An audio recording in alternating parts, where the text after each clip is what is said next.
Alright guys, so here we are. I'm going to go through my little, it's not really a tutorial, I'm just going to show a little bit of my process here with color. So yeah, this was the edits after I got the file back from Dutch's Dynamic Illustrations. I came in and did a few more edits on the purple. I wanted a little more truer purple for the base color work off. So first thing I did was background.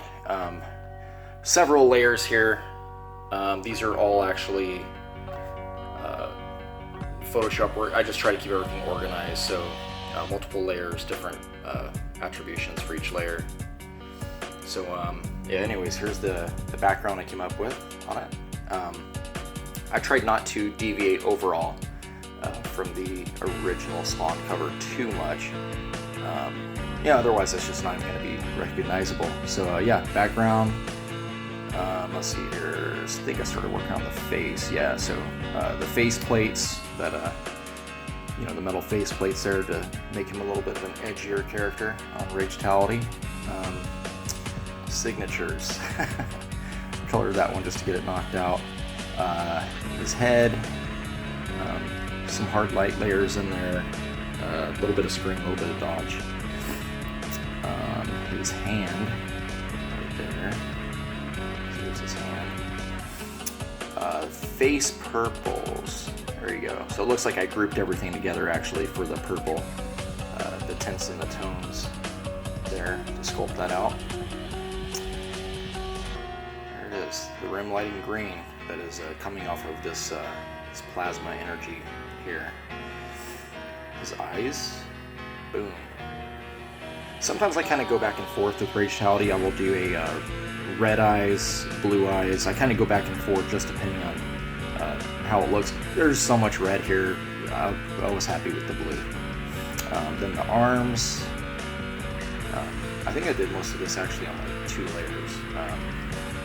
Usually I would come in and do rim lighting in its own layer after the fact at the very end, but I didn't want to overwork it with a lot of the glows in that because I really want this to be the focal point along with the hand, just like the original cover. So then my reds, that's all the reds. Many layers in that. Shadows, I think what I had done was shadows first, and then I came in and did all my cuts and my renders and some of the color hue changes up in here and underneath here. Just like the original. Here's the energy. This would be the energy area here. I do have some After Effects on top of here just to kind of knock it out and give it a little bit of some flair. Bats, for some reason this is grouped higher. I think bats was the first thing that I did. Very simple, kept it true to the original. Let's see here, Cape Green. So what that is the reflective lighting coming off of this onto the cape in this area and down in here. Green rim. Oh, yeah, I forgot about that. So this is the edge rim lighting. Green is not a very nice color to match up against red for reflective lighting. Generally, I probably would have picked a very light pink and then maybe like a beige or a very light beige color for the rim lighting, just so that way it looks like it's actually a reflective light coming off of something that is red. But the original, I believe it was airbrushed or acrylic, so they did use green and yellow, so I did the same thing, and it's okay. I mean, it kind of does have that 90s rim lighting kind of look that was made popular back then. Not really sure that it works so well now, but I'm pretty happy with the result. It looks very close.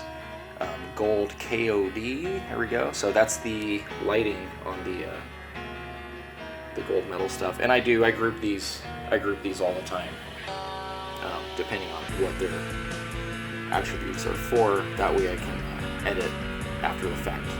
Run through here. Metal KOD. There we go. It's just the shines in the arms and that. Bats, you're not really going to see that. I knocked out all the line art to the bats to a very dark blue. Green glows, there you go. So that is my After Effects for the energy there. We We got metal shines, boom. Just give it a little bit of pop. This is not on the original. I just kind of like the way it looks. I added some little bit of flare and some light beams popping off of there. Some blue on the arm and a little bit of yellow green off of the edge from the, you know, obviously the green energy. And the final thing I did was grit. A lot of times I'll add these overlay layers where, I don't know if I can zoom in to show you.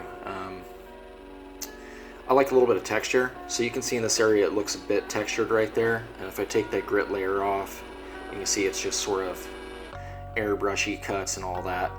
The grit just sort of breaks it up a bit. A lot of times I'll use photographs, sometimes zipatone layers. Just use them however I want. I'll set them to like a soft light, sometimes overlay, sometimes multiply. It just depends on how it affects the overall piece. You kind of have to set back and see the way that it's going to affect it. You can see down in this area, especially here, it kind of does brighten it up. I think I set it to maybe possibly a hard light layer and then maybe another overlay layer. Very low percentages on those.